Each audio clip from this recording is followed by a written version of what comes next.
बेमेतरा जिला के बेरला थाना क्षेत्र के सरदा और खर्रा गाँव में 6 जन लोगन मन अपन अपना पत्रकार बता के स्थानीय ग्रामीण मन से 12-12 हजार रुपए के वसूली करीन है। ये आरोपी मन ला गिरफ्तार कर ले गए है। ये मामला में पुलिस अधीक्षक भावना गुप्ता बताइन कि प्रहलाद दुबे और ओकर साथ के संगवारी मन मिल के लोगन मन ला पत्रकार के धौंस दिखा के वसूली करत रहीन है।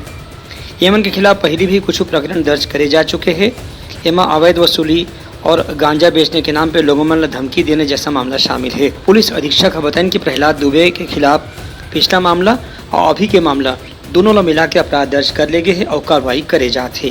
पीएस बेरला के अंतर्गत आता है। वहाँ पे कुछ लोग अपने आप को पत्रकार बताते हुए कुछ ग्रामीण लोगों से उनको डरा धमकाकर उनसे पैसा वसूली किए थे और मामले को संज्ञान में लेते हुए इसमें 2 लोगों के ऊपर में धारा 384 और 34 आईपीसी के तहत में एफआईआर की गई है और 24,000 रुपए जो वसूले गए थे उसको बरामद करके उसको जब्ती की गई है और इसमें बाकी तफ्तीश जारी है और साथ में जो घटना में प्रयुक्त एक वाहन है उसकी भी जब्ती की गई है। Bureau report Uttarakhand news.